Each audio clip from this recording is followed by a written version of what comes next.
আশা করি তোমরা সবাই ভালো আছো। আজকে স্কোয়ার ট্রিক্সের আরেকটা ভিডিও নিয়ে চলে এসেছি। আজকে শেখাবো যে 100-র আশেপাশের নাম্বারের স্কোয়ার ট্রিক্স। এবার আমরা এই 100টাকে ভেবে নেব। এইবার আমরা প্রথমে বললাম 102-এর স্কোয়ার কত হতে পারে। এবার 102 100 থেকে কত বড়? 2 বড়। সেই 2 নাম্বারটাই 102-এর সাথে যোগ করে 104 করে দেবো। আর সেই 2-এর স্কোয়ার কত হতে পারে? 04। আমি বলেছি এখানটায় অলওয়েজ দুটো ডিজিট হবে, তাহলে কত হলো? 10404। এইবার আমি ধরলাম 108-এর স্কোয়ার কত? 108-এর স্কোয়ার 100 থেকে কত বড়? তোমরা নিজেরাও এটা প্র্যাকটিস করবে। প্র্যাকটিস না করলে ট্রিক শিখে কোনো লাভ নেই। পরীক্ষা হলে তখন ওই বেসিকই মাল্টিপ্লিকেশান মনে থাকবে যদি তোমরা প্র্যাকটিস না করো। এবার 108 কত বড়? 8 বড়। তাহলে কত হলো? 116। 108-এর সঙ্গে 8 যোগ করে দিলাম।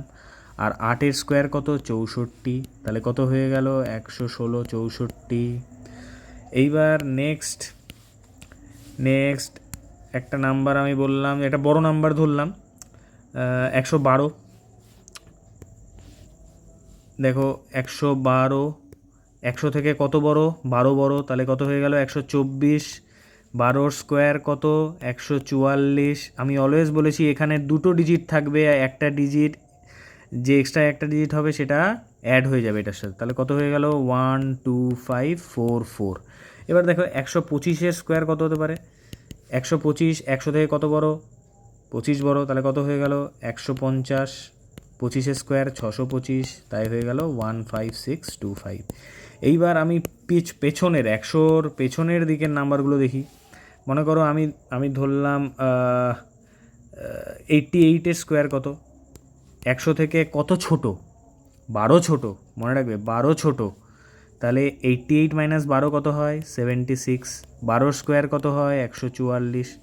তাহলে এখানে দুটো ডিজিট থাকে, তাই হয়ে গেল 7744। আশা করি বোঝাতে পারছি। এবার লাস্ট আরেকটা দেখে নিই। মনে করো 96-এর স্কোয়ার কত? এইটা ভালো দেখো। 100 থেকে কত ছোট?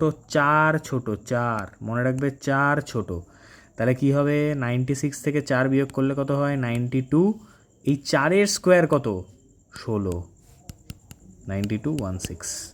Thank you guys. আশা করি তোমাদের ভালো লেগেছে। ভালো লাগলে প্লিজ লাইক করে দিও, সাবস্ক্রাইব করে দিও, আর বন্ধুদের এই চ্যানেলটা একটু রেকমেন্ড করো, তাহলে আমিও মোটিভেশন পাই।